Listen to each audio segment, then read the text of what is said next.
Joining us now here on In the Circle on D1 Softball, powered by 643. She's become a regular on this program. Of course, she's the head coach of the FAU Owls, back-to-back conference champions. Once again, back-to-back NCAA tournament appearances. She's one of our favorites, become an annual tradition, unlike any other. I speak of Jordan Clark joining us here on In the Circle. How you doing? I'm good. Thanks for having me. As always, love talking to you and excited to get into it and talk about all the owl things today. Let's talk of the when you reflect on last year, you win a second straight conference regular season championship. You first get your first NCAA tournament win for the program since 2016. I know you wanted more than that, but still, that's a big stepping stone every year for the program. When you look back at last year, what comes to your mind? I'm proud. I'm proud. And, when we look at the group that we had to replace before last year was, ultimately 10 seniors, eight of those were COVID seniors. That's really hard to do. And so when you looked at our lineup last year, you didn't have a lot returning. And so to be able to do what we did last year and to do better than the year before ultimately, I think we shocked ourselves. And then as the season started to go on, we gave ourselves credit of like, no, this actually is who we are. This isn't a fluke. The girls put in the work and they were, pretty determined to do it their way versus the year before, is it going to be the same team? And so I'm really proud. We don't talk about goals. We don't talk about like where do we want to end this season at. But from a personal standpoint, it was a really big deal to get that first win in the NCAA tournament because every year, you want to do something that you didn't do the year before. And so to me, I felt like it was the next step in moving, this thing along. And I can't believe we're going on year four. It feels like, we're still in year one. But last year was just a really proud moment for me. And, to have an All-American in the circle, to have as many conference award winners that we had, to win 45 games. Like, I just look back and in coaching, you don't sometimes get a chance to celebrate it because you go straight into the portal. You have kids coming and going from your program. Then you go into the fall recruiting. And so, it finally hits you and you look around, your rings come in, you look at the trophies and you're like, wow, we did that. And so it's important to be able to celebrate that. Yeah, I think that is very important with the success you've had. I remember the first time you came on the pod. I think you were in a hotel because you had just gotten the FAU job. How are you a different coach today than you were that time we met and talked on the when you had just gotten the job at FAU? I've actually slept. That's good. True. When I was living in the hotel, going to bed at, 2, 3 a.m., waking up at 6 a.m. and rinse, repeat. And so, no, I will say like the big part of being a head coach is being able to do self-reflection and being able to see what works and what doesn't work. And, year one, everything was trial and error, right? Like, is this who I want to be? Is this what our team wants to be? And so now you have a little bit of a system, what works for yourself. The type of players that work underneath you, staff, what works best with your staff. And so I would say, I feel like I'm a little calmer in the sense of, I know what I want. And, first year head coach is you're scared to ruffle the feathers. You're scared to like be too much because you don't know how everyone's going to take you. And then, I feel like I've gotten to the point now where I'm authentically myself, the good, the bad, the ugly, and I embrace all of those things. And I think our players embrace those things, and so does our staff. Embrace they should. You've got 14 returners, 12 newcomers, seven freshmen. Yeah. Which I think might be some people may not realize that. Like you've got a fascinating roster of a lot of experience, but also youth. Just Yeah. talk about this roster and what you've learned so far through this fall. Yeah. This roster was, you know, put together very meticulous of you can't bring in too much because you have a really good freshman class, but you also need to replace some things that may be left. And so we have seven freshmen. Within those freshmen, we have three pitchers. And these are three pitchers that we have been waiting for a very long time. And so we're really excited about the depth that they bring in the circle. The rest of the class has speed. We have some depth in the middle infield. And so I definitely feel like the freshmen are kind of the sleepers because I do think that when people look at our program, sometimes they're saying, hey, it's transfer you. And it's like, yeah, that's great. We do a great job of getting some really good transfers in. But, you look at our roster in the past and you had a Destiny Johns who had a phenomenal year last year as a freshman, Bella Ferran. The year before you had Kylie Chanel. The year before that you had Jessiana Moore. Like these are freshmen that have played really big roles in our program. And so we need and want some of these freshmen to step up and play older than maybe what their year is. Well, you're doing great. I mean, this no, November, you just had to sign the 35th best class in the country, one of the top classes in the country there once again. So you're the recruiting. What's it been like? I mean, you obviously sell Paradise. That's a good start. It helps when you're living in Paradise to recruit kids. But clearly, you just highlighted the freshmen that have succeeded under your watch. What is the key to development, which is obviously something that I don't think you get enough credit for the development of some of the young kids that you've had, not just here, but at your previous places you've worked?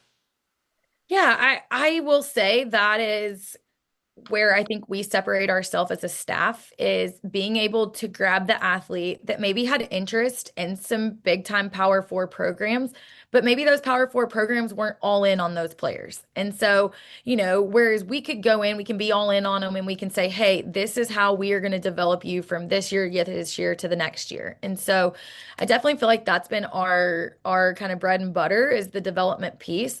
To me, there's no bigger compliment than being able to help people accomplish their dreams, right? And so what do those look like? That might be, when you're playing opening weekend versus an Ole Miss and they didn't recruit one of our kids and our kid can have the walk-off win against them. I look at Bella Ferran as a freshman last year, the walk-off hit. I look at Chloe Yates out of the transfer portal and, she didn't get a lot of interest at first and she comes up and she has a game-winning hit against a P4 program last year. And that was a school that kind of maybe dipped their toes in with her, but then couldn't pull the trigger on her. So we like to get the kids that have a little bit of a chip on their shoulder. We get to play softball outside year round, which is awesome. You do get to be a mile and a half from the beach. And so I tell people all the time, I've gotten to work at Arkansas, I've gotten to work at Ohio State, SEC, Big Ten, amazing conferences. And, I got to play in the MAC when I was in college. And so I've gotten a taste of a bunch of different things. And so softball is softball if you do it right. And so can we compete from a facility standpoint or maybe resources as some of these bigger schools? Absolutely not. But when it comes to the development, when it comes to loving you, helping you grow to be the best version of yourself, that's something that, we're really going to pride ourselves on. And we hope that that's a priority for them. And, I tell people all the time, like, you got to decide, do you want the flashy? Do you just want to be on the team or do you want to come make a difference? And I'm also like, I know that the business it's very rare to keep somebody for 4 years.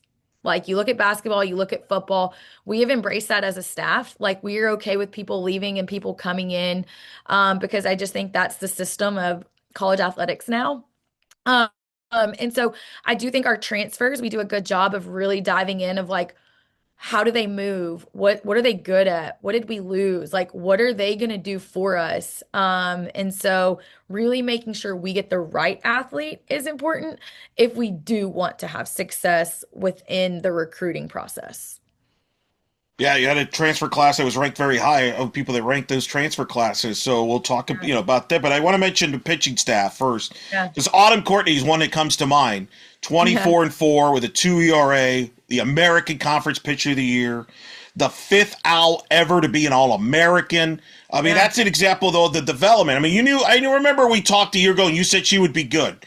But I Yeah. don't know if anybody, maybe outside the program, thought that she would be that good at that level of an All-American. What have you seen from her and her growth, and then the Yeah. rest of this pitching staff that'll be around her? Yeah, I think the best part is when we got Autumn, I had people text me, do you think that's going to play in your conference? Like, do you think it's going to be as good? And I'm like, it better be. And so I say that because testament to Autumn, first of all, because it's really hard to go from a school where you had a ton of success to walk into a new system. And I don't think people talk about how hard it is to transfer.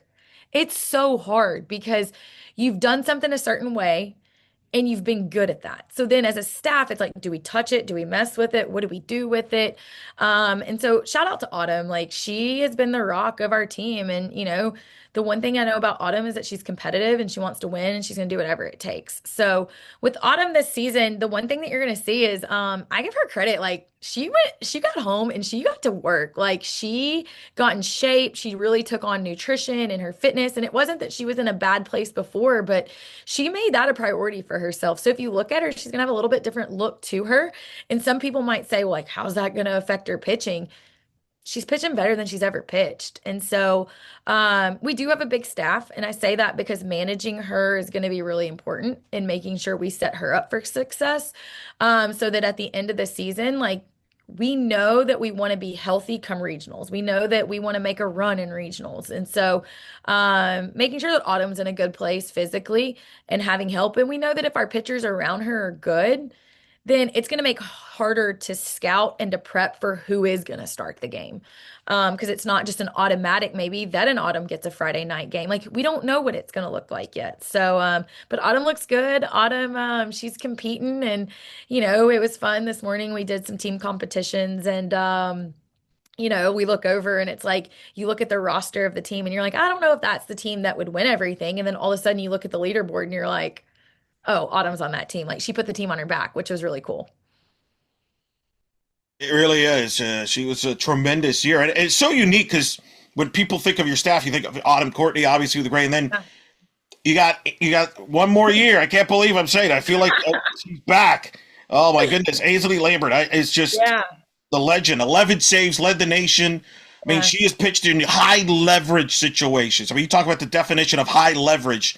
Her name and her photo should be on that. What does it mean to have her back for another year? Oh man. I mean, it was one of those things that, at the end of the season we came to peace with this might be it. Because, that was 4 years. And, when we got Ainsley, she was my first visit I ever did. And I laugh that it feels like yesterday. And so Ainsley is someone that like means so much to me, but also to the program because when I look at her, it's like this is a chapter that this is a book that we started together.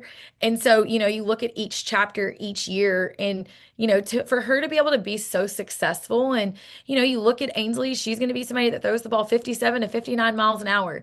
On paper, that's not the kid that our game says is supposed to be successful because we say bigger, stronger, throw faster, throw harder, be like the mean, type A kid on the mound. And that's not Ainsley. Ainsley is the ultimate team player, all in for the program. And so I wasn't ready to say goodbye to her. And, people texted me after the news came out and they were like, how did you pull that off? And I'm like, it was really cool for her. And that was a big moment. And, you talk about a kid changing your life and you hopefully changing theirs. And Ainsley Lambert is the testament of that. And when she got here, I remember looking at her going, man, I wish I had you for 4 years. And who knew, 4 years later that we would get to do this whole song and dance again. And I'm forever grateful for the opportunity to get another year with her. And so is our team. And really, a kid, I mean, that sets the tone. I mean, a pitcher, we've talked about this over the years. She Yeah. accepted her role that Yeah. she has now. And I kind of wish our sport would kind of evolve to reward that role, I agree. kind of like baseball does. Yeah. We haven't gotten to that point yet. Like, I still kind of like, I'm not going to bring it up, but there's like, I thought there were some awards there or I accolades agree. she should have gotten. Like, I'll just leave it as that. Yeah. Yeah, and it's hard for me because it's like certain things is like how many innings you pitch, right? And I'm Yeah. like the number one closer in the country. She does her role. She does it really freaking good. And there's only certain things that she can win. And there's no knock to any of those awards like at all, but I look at her and I'm like, without Ainsley Lambert, she pitched in what, 32 or 33 games last Yeah. year without Ainsley? Do Yes. we do we win 45 games? Like that's how important she was to us. My favorite Ainsley story of all time is we are playing against a team. It's bases loaded, no outs, 2-0 count. And I look at her and I'm like, let's go. And she's like, right now? I'm like, let's go. And I looked at Nicole Newman, our pitching coach, and I said, you're gonna think I'm crazy. We're doing it. I'm gonna either look like a hero or a zero right here. But I trust her that she's gonna do it. And it went strikeout, strikeout, fly out. And I'm like, holy smokes, she just did that. But that's Ainsley for us. Yeah, she's one of those, right? They like the more the pressure's on, a more tough situation. It seems it just rises to the occasion. I agree. I think they should evolve the rules and like, okay, if you're not a starter per se, you Yeah. should be allowed to throw because baseball does it. Like, again, and I agree. Like, you have so many great players. You don't. There's not one player that makes a difference to your success. But I do find she has to be like your MVP in a lot of ways with how Well, many when you games she's closed out. in recruiting, it's like you don't just go, that's what I'm going to replace. Like, what kid are you recruiting that you're going to look at and go, hey, you're only going to pitch 2 innings a game, but you're going to go in 33 games this year? They're going to look at you like, thank you, next. I'm going to a different place. So it's like, you can't just go into the portal and say they're replacing Ainsley. Like that's not how it works. And so the fact we get her back, I'm forever indebted and really excited. No matter how the year goes for her, and that's something we've talked about is like it's a blessing that you're here. And so, there are no expectations. It's hey, let's just go be great. She's a legendary owl, in my Yeah, view. she is. She's a She legendary owl. is. She Uh, is. uh, Everybody always laughs because I'm like, that's my sweet baby. Like, nobody mess with Ainsley. Like, she's just one of a kind. no doubt.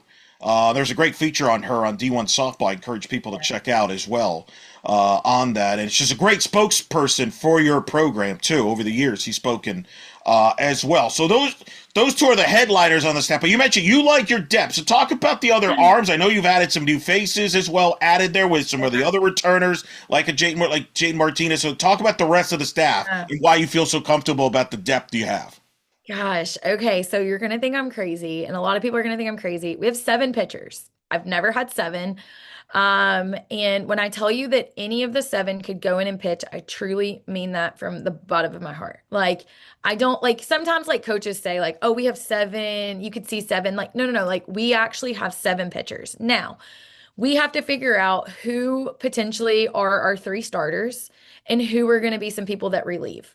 Or do we have 3 starters? Do we have 2 closers? And do we have some middle relief? And so, we've been very honest with the pitching staff of like, we don't know what this year is going to look like.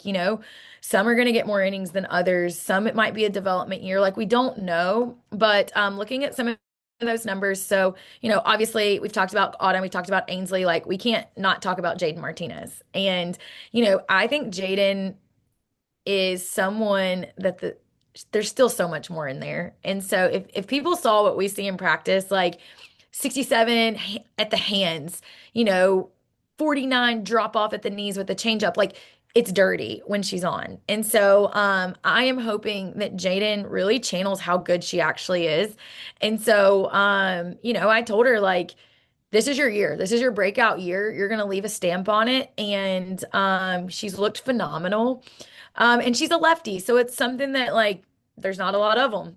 A lefty that throws hard, right? And can throw both sides of the plate. So Jaden's definitely going to be someone that we hope that is going to be a starter for us. Um, she has a ton of potential. You've got Madison Insco, who's a transfer from NC State.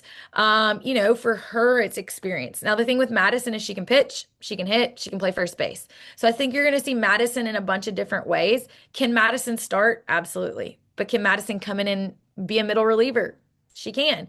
So I think you're going to see Madison used in a bunch of unique ways, just because she does something that maybe some of our other staff, doesn't do. And so it's something that's a little bit different.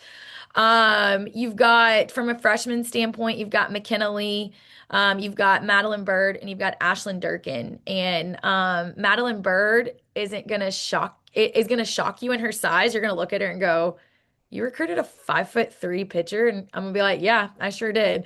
And I look at her to be someone like an Ainsley Lambert. And when we start thinking about like, okay, what was our plan, right? Ainsley was leaving, Bird was coming in. So I think you're going to see a similar style. You've got Gabby Sacco, who graduated from us, and you had McKenna Lee come in. Gabby was a starter for us. Gabby had an amazing career.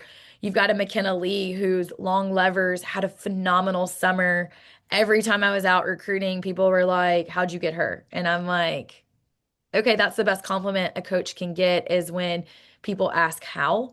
And I've had people even say, well, you'll enjoy her just for a year. And I'm like, what the heck? Like, why are we already setting people up for failure? But, like, so McKenna's going to be someone that we hope that can mature pretty fast and, put some weight on her shoulders and say, hey, I want the ball.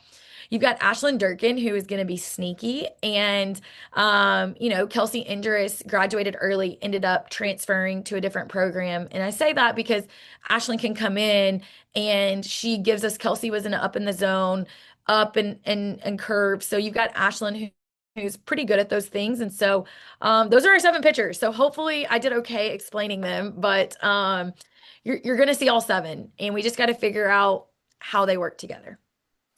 When you talk, you mentioned obviously Madison and her coming in.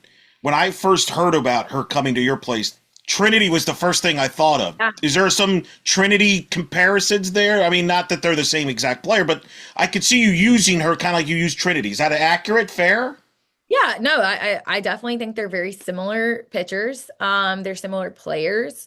I will say Madison plays a really good first base. And that's something that has shocked me is I knew she played first base, but I didn't know she could play it the way she does play it. So that's been a pleasant surprise for me. She played shortstop in high school and she loves to tell me that all the time.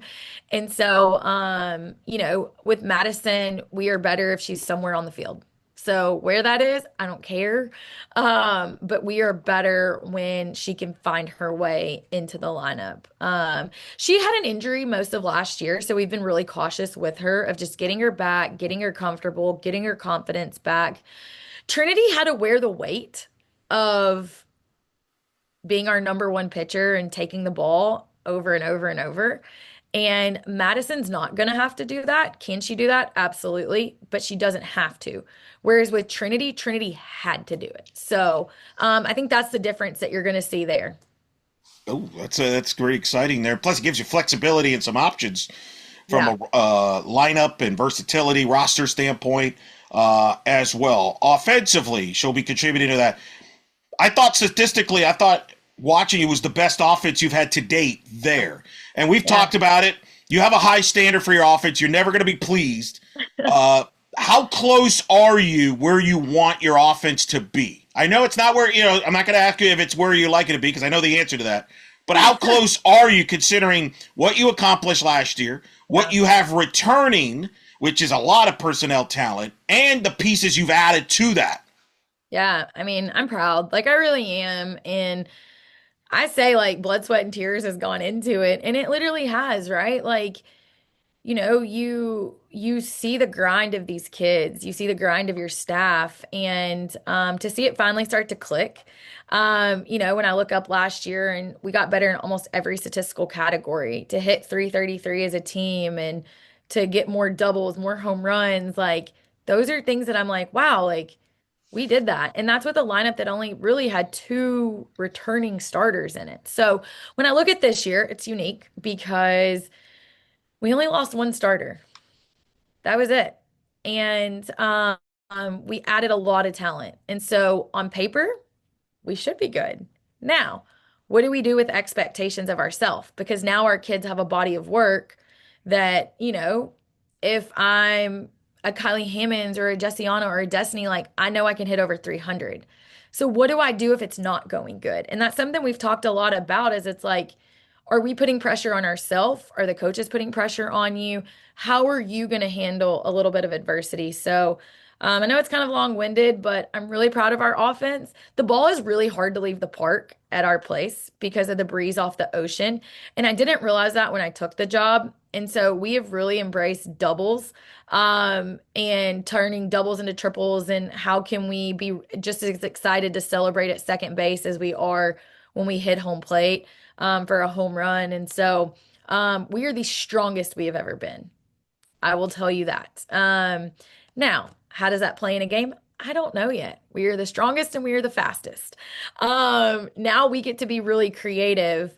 But when I look at our lineup, I truly am proud because I think that we talk a lot about like we have 3 different types of hitters. We've got, your table setters, your big dogs, your consistent setters. And so I believe we finally have a lineup where they fit all those categories and the first line of defense off the bench can go in and fill some spots as well. So, the way we hit in practice, if we can take half of that and hit in the game, we're going to be fine. But we shall see. It's the deepest, potentially the deepest lineup you've had there with the depth too. Like, I mean, Yeah. there's a lot of, you're going to have a lot of options. Whereas I remember a year ago, you were honest, like, I don't know what I have because there's a lot of unproven talent.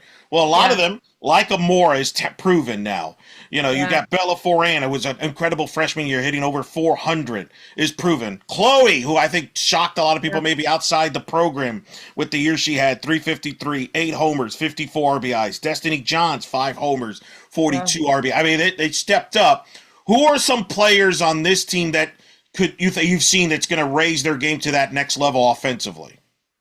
Well, I'd be remiss if I don't talk about Kylie Shelton.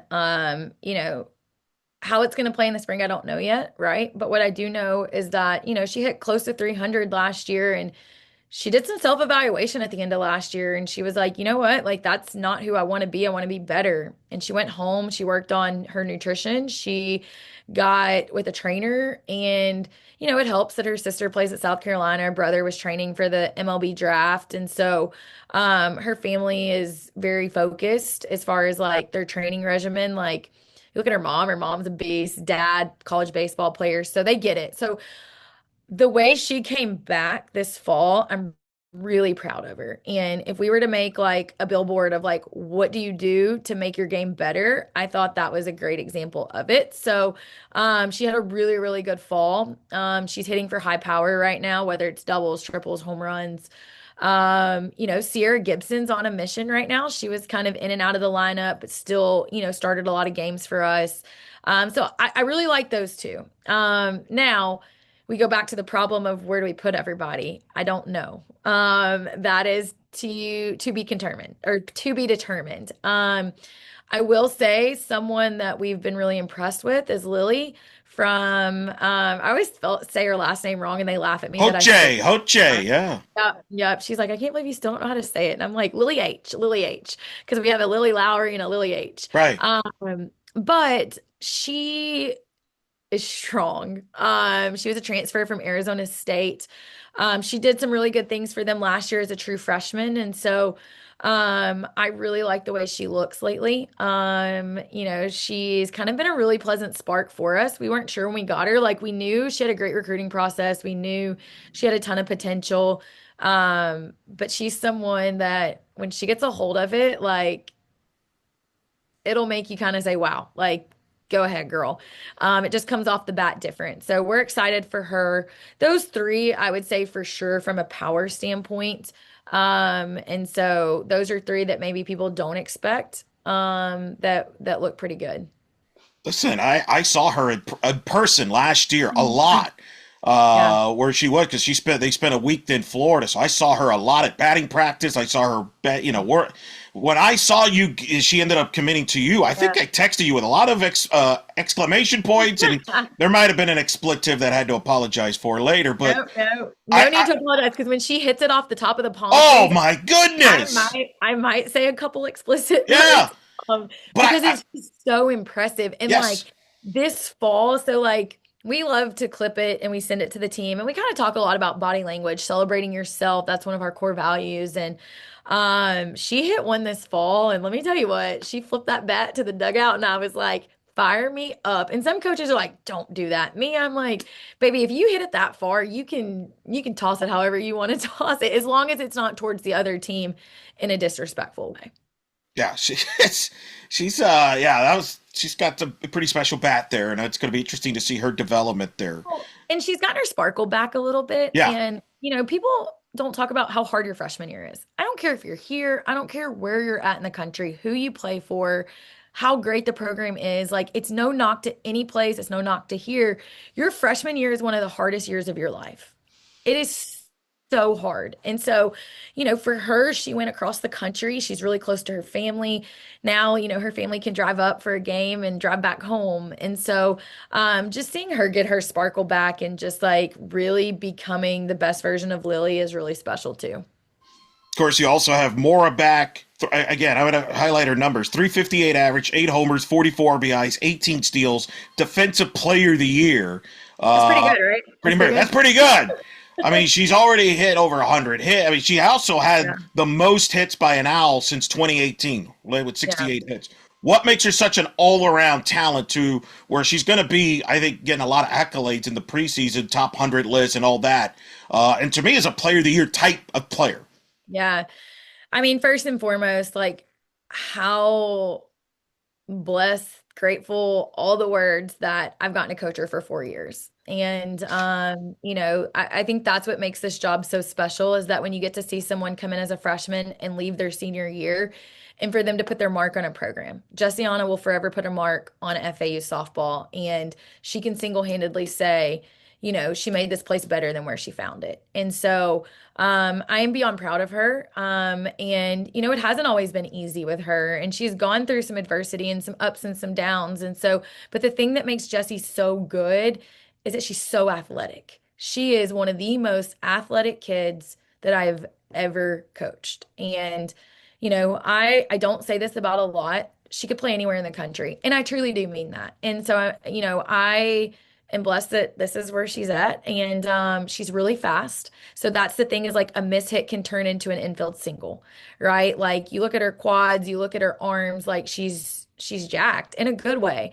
And she hits the ball, 75 to 76 miles an hour off the bat. And so if she's struggling, she can slap. And you look at her and you're like, wait, you haven't even practiced slapping and you just went and got a chop slap down. Like, are you kidding me? And so Jessie just brings versatility. So when you're trying, like this fall, we played against a team and they were like, she's a slapper, she's a slapper. And then she comes up and she hits it off the wall.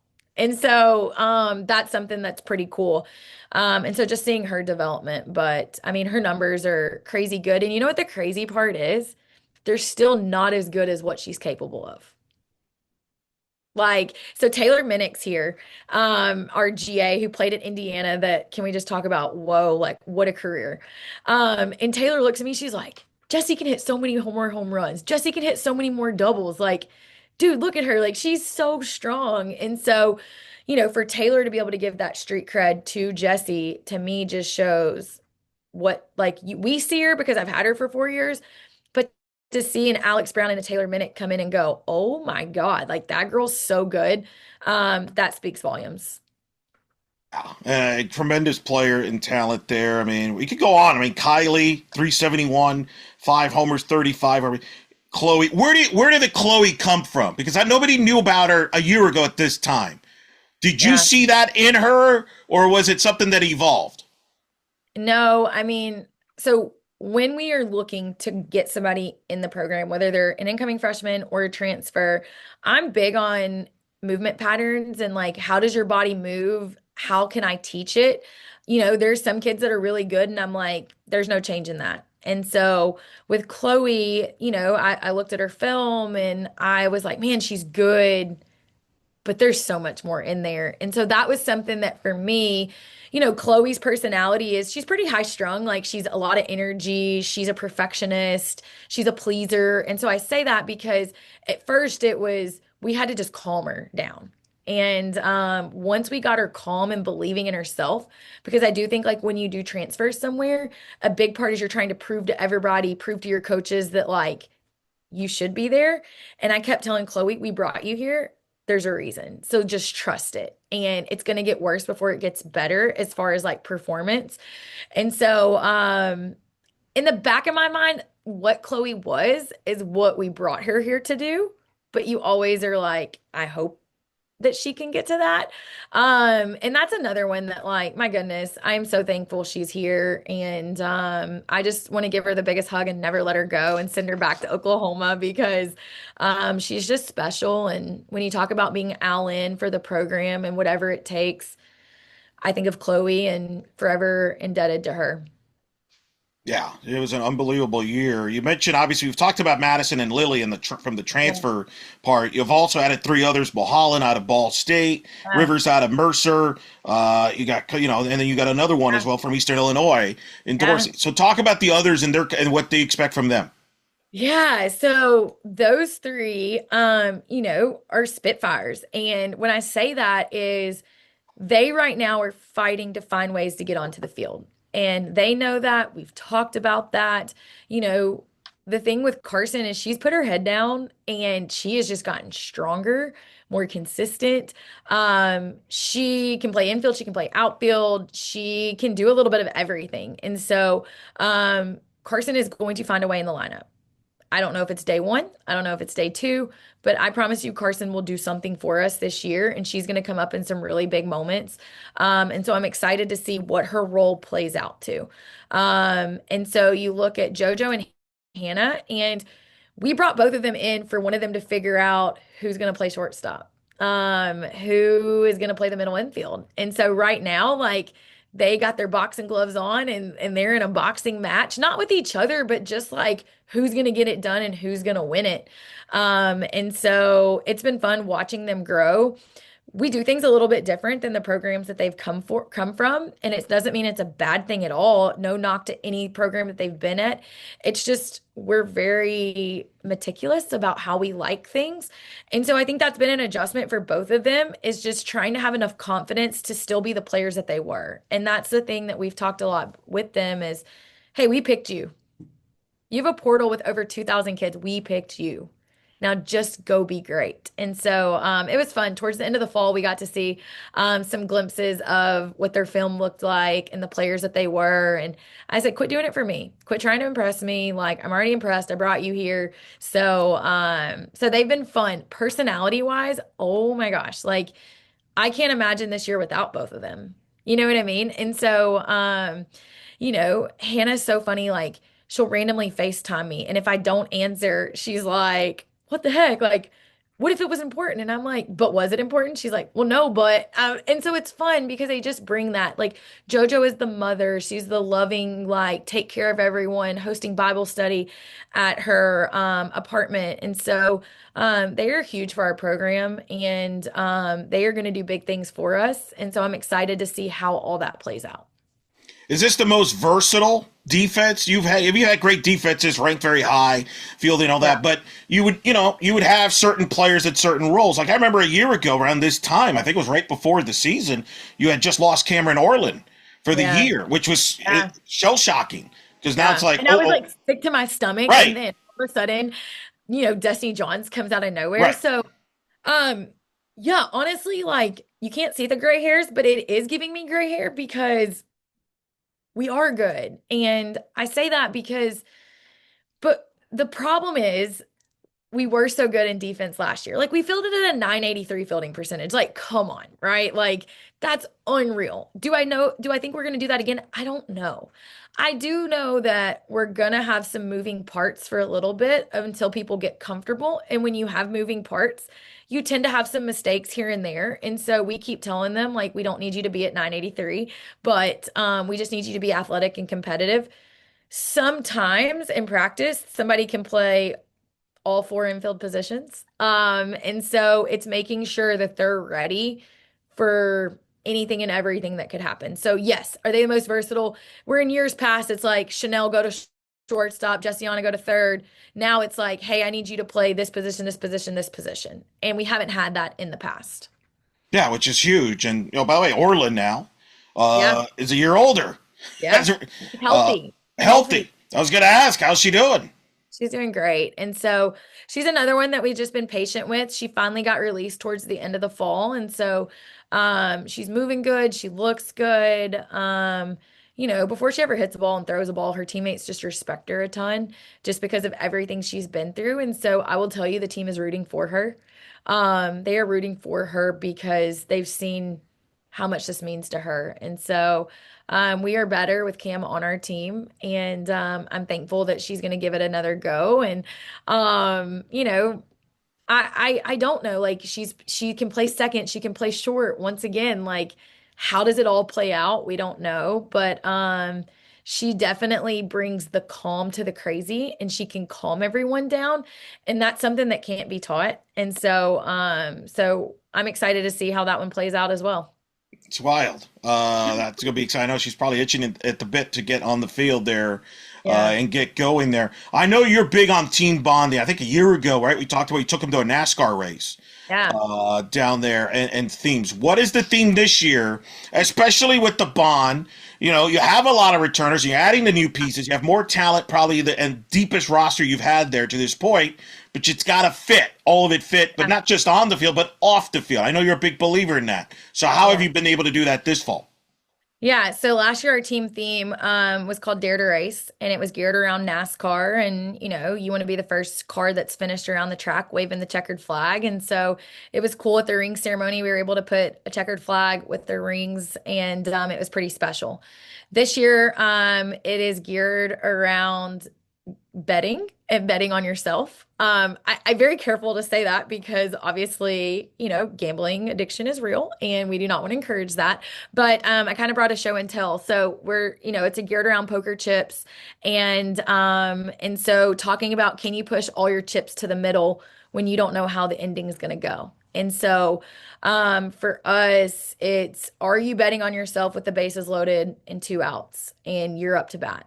Are you betting on yourself that you want to be the person with the ball in your hand on the mound at the end of the game? You might lose a hand, we might lose a game, and how are we going to have enough guts to be able to put another chip on the table to go win that second game? And so, team bonding looks a little bit different because I'm not just going to pack them up and take them to the casino this year by any means. But, for us, the team bonding, team building has been, little learning lessons. Today we're doing a Friendsgiving for Thanksgiving. We've done some beach stuff. We got some team retreat stuff planned after the break. And, you know, that's the big thing for us is that I truly believe success on the field happens off the field. And whether it's eating a meal together, whether it's, us going to support, we had a couple players getting baptized and our staff going to that. And, somebody giving their devotion within the athletic department going to that. And so just showing up for your people is really important. And that's something that, we really pride ourselves on. So I'm excited about the team theme. We're still kind of dipping our toes into it. And it's scary. It's scary to bet on yourself. It's easy to want to bet on somebody else. And so our girls learning what does that pressure feel like. And we've done some fun competitions in practice that I don't want to tell all the secrets, but it's been really fun. Fair, very fair. You mentioned the staff. You mentioned two of them earlier that you've added as GAs there with Taylor Minnick, arguably the greatest Hoosier hitter. The Yeah. numbers back that up. And Alex Brown, the Clemson great. And Shannon Doherty you've added. Just talk about those additions and what they bring to the table. Yeah, well, first and foremost, shout out to, our administration for allowing us to add great people to the staff. And, seeing this thing grow from year one, it was myself and two assistants. And so to now have a full staff, have GAs, people that want to be here. And that was the thing with Taylor and Alex. They wanted to be here. Like they reached out to us. They had their coaches reach out. Like they sought us out. And so much so that I only knew I was getting one GA. And I was like, well, I need both. Like I need both of them. And so that's really special to have them. It's fun because sometimes like Taylor will go swing for swing against some people. Alex will jump in and beat all the girls at a bunting competition. And, it's one of those things that they don't have to say a lot, but their presence and their energy is pretty special. And so, that's something that like I think is really special is that they are so competitive and been so successful that like if they sit there and do something, our girls might not want to do it, but they're like, okay, if that worked for you, then let me listen. Shannon is amazing. And, she was so successful in her career at UCF. And, when she reached out and, asked about the position, I was like, duh, come on. Like, this is a no-brainer for me, but are you sure you want to do it? And so, Shannon is the calm to my crazy, and she's in the player development role. And so, I talk really fast. I think really fast. I get all these ideas, and Shannon can put them in little categories and say, this is going to work. This is not going to work. Let's do this with it. And so it's pretty cool. So yeah. Yeah, when you brought up earlier about Lily doing the bat flip and all that, I'm like, oh, Shannon probably taught her that. Like, right? She done something for a bat flip, but she's a legend down there. People don't know that as a state champion there during her high school career, so it goes beyond UCF, which also is a nice bonus to have. Yeah, and to see her support system, to see her family support her, support us. She's drinking the Kool-Aid, and I tell her, I'm like, hey, like it's okay. Like you did go to UCF. Like it's okay to still love the Knights. It's okay to still like be invested. Um and and she does. She loves her program. She's very thankful for Bear and everything Bear did for her. And so it's been cool. It's been cool. And I try to keep it very professional of like your experience there was your experience there. Like here, how are you going to make us better? And how can you make me better? And that's something that she's done a really good job of. At least she doesn't have to worry about talking to me anymore on a daily basis and having me nag her about it. So I plead that's the a big. fifth. I have No? no answers to that. Is this going to be competition here? Like, is this going to be weird? Like, if who am I hugging first, you or her? When I like get see in person, I'm going to see. Spoiler: I'm Listen, going to see a lot of you guys this year. So, she's the OG. She's the OG for you. So like I get okay, it. Like I'm fair, okay with sharing. I am. fair. Well, you owe me some gear. She gave me some of I her playing gear, so I she's do. got I that on do. you. She's I got. know. Well, don't worry. We like to make it right. I like that. Scheduling. I cannot be remiss. Marquee schedule highlighted, of course, for going to ESPN in the Marquee tournament in Clearwater, which is like a mini World Series. You're going to get asked a Yeah. lot about that between now and all your interviews you'll do between now and the start of the season. Yeah. It's unique because they don't just invite anybody. You've got Yeah. to be successful, and your program got invited and part of it. What's that like to as part of the highlight of your schedule there? Yeah. I mean, the first 3 years that I was here, the girls were like, can we play in that? Can we play in that? And so to hear, knowing that if we did well enough, it would always be an opportunity. So to know that that was something that was important to them. We talk about, what can you do that you haven't done? And the fact that we did get invited to it, some schools are like, nope, we're not going to play in it.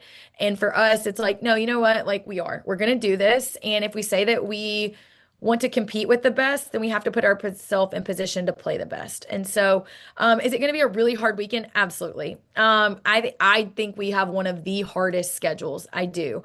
We start the weekend off with Texas Tech. Next, right up, you don't even get a game break. You've got Florida State. Okay, the next day you wake up and it's not even 24 hours. You've got Tennessee. Okay, right back to back, you've got Missouri. Okay, let's go to sleep and let's go JMU. And so is it hard? Yeah, it's hard. But we know that if we want to kind of keep moving this thing along, then we've got to give our girls those opportunities. And so it was something that when the schedule came out, I felt a little crazy. I was like, are we making the right decision? Just because the one thing I will say, like, I have really good mentors and they've taught me some really cool scheduling, not hacks, but like how to give yourself a chance at the end of the year. And so this is one on the paper that you're probably like, should we do this? But I am all about let's make an experience, let's do this thing. And so I'm excited about that. Yeah, and you're going to be a better team for it. There's nothing that's going Yeah. to phase you after that weekend, Yeah. and that's part of the uniqueness of that tournament. It's going to be hoopla, but that's not the only marquee games you have in your schedule because you got some marquee games at home. I know you've got some marquee games as well elsewhere on the road. And that's all to fit in with the conference, which of course is the fifth best conference in college softball according to the RPI last year. Yeah. This is our hardest schedule since I've been here. And I felt like with this year, we're a very veteran group as far as, yes, we have some freshmen, yes, we have some sophomores, but we're going to graduate ultimately around 10 seniors. And so, I felt like from the pitching standpoint that we had depth. And so we wanted to give ourselves a shot. We've got Ohio State, we've got Indiana, Wisconsin, Kansas. Delaware's been really successful in their conference. Army had a phenomenal year last year. You've got South Carolina as a midweek. You've got, I mean, you name it, we've got it. And then our conference, right? And so, we got some big ones. We got some big ones. We got Coastal Carolina. They did a great job last year. So yeah, so we got some really good matchups. Oh, by the way, yeah, there's a lot of NCAA tournament teams there. Yeah. Some nice storylines there too, like Ohio Uh, State. I think you're familiar with that program. Oh, that's right, you were there before. just a little bit, just a little bit. All right. Well, as media people, we like storylines. Yeah. I got to ask you because I thought of you when this came aboard on board. Committee's going to 32 seeds this year instead of 16. And the reason I thought of you is, you've asked me in the past, hey, where do you think I'm going? We're going, and I'm like Gainesville. You're going to Gainesville. That's the only place you can Hey, buzz. want to know the fun fact? 10 out of 13 years in regionals, we've been in Gainesville. Yep. Pretty I'm not. crazy. Well, now, in theory, with the 32 seeds, it's a little more unpredictable, which means less hours of sleep for me. But nonetheless, what do you think overall for the sport, as somebody who's played in it and coached in it, to go this step now to go to 32 seeds? Yeah, I think it's great. I mean, I'm hard because I don't have a big opinion on it. It gives us a chance that we're not gonna, if we can get in the top 32, we're not gonna go to the same place every single year, which is nice. And that's something that we talk about student athlete experience. And so it's like, to me, if it was, truly about saving money and all the things, like, why is it some teams get shipped off, some teams don't? And it's no knock to the committee, it's no knock to the process. Like, listen, if the Owls are in, I am happy and I do not care. But if it's about experience, like, I want my kids to continue to be excited. And, you know, I'm not saying that they shouldn't be excited to go to Gainesville. That's not what I'm saying. But if it's the same place every single year, you're like, well, dang, like, can we do something a little bit different? Now, it is a regional. When you think of regionals, it should be closest team to you. So I do get all of it, but I do think the 32 does allow for some different stuff. And so I'm excited to see how it all shapes out and to see where we end up, right? Like, we have to take care of business. And so if we don't take care of business, then it becomes obsolete and it doesn't matter. Right, and it should create. Really, it's the purpose is for more balanced regionals, Yeah. and like you said, the experience. Like every regional's tough. Nobody's saying that one regional is like, oh, it's easier to leaving or whatever. But you're right. It is something cool about the experience of going to different places. Like I think that is part of the experience that people their eyes grow. Like it's been interesting talking to a lot of the players in this conference, and they talk about some of their favorite experiences. And ironically, a lot of them bring up the fact playing in Boca was a cool Yeah. experience because they get to see the beaches, right? Like all that. Yeah. So that's what I think sometimes gets forgotten about this. And oh, by the way, it's a national. This is a national tournament. The sport's Yeah. pretty popular. I think there's flights we could do. No, it's special. And listen, if the Owls are in at the end of the year, I'm happy. Send us wherever. We don't care. And so I think with our schedule, if we can, we always say, like, can we shock some people along the way? Can we take some that maybe we're not supposed to win? And can we make sure that we take care of the ones we are supposed to win? Then we give ourselves a shot. And that's the big thing for me is I want on selection show that we either have won the conference tournament or our schedule and record is good enough that we can get an at-large bid. And if I can do that as a coach in making our schedule to give our girls a chance, then I've done my job. And when I was in college, I played at Miami of Ohio and our only shot was to win the conference tournament. And so I told myself, like, as a coach, I don't want it to be you're only playing for one thing out of the year. And so that's why we make the schedule the way that we do. And luckily, we're good enough that we can get some girls that can make that schedule happen. Right, and that's the exciting part about it. If I'm an athlete, I'm excited to play. Like this, I'm going to come here play the very best. There, and part of that is, of course, the American Top League. I'll let you go on this because, of course, no surprise. You and I like to go. We go long. We could go longer, but I will get in trouble. I don't want to get you in trouble. We Uh, could. what are a couple things you're looking forward to finding out about this group? You've kind of highlighted some things you're still trying to learn and figure out. But once you get to competition in February and all that, what are some things you're looking forward to learning about this group that you think will help go a long way in defining this team in 2026? How are we going to handle pressure? There is a big target on our back, and we know it, right? It's on the back, it's on the front of the jersey. Like, it's not the game that everybody's like, "Ooh, we get to go to Boca. That's fun." It's they're back-to-back champs. They have their whole starting lineup. Let's go beat that team. And so I want to see, how do we handle adversity. I still, like, I tell the girls all the time, like, last year when we were ranked in the top 25 and somebody would beat us, and on Twitter, as soon as the game's over, it's like ranked win. And for me, like, my personality is I screenshot it, I save it, print it off, and let's use it as motivation, right? Because I don't want to feel that. Like, I don't want to feel upset alert when NCAA sends out tweets. And so I say that because what are we going to do with pressure? What are we going to do with it? Who on our team is going to step up and put the team on their back?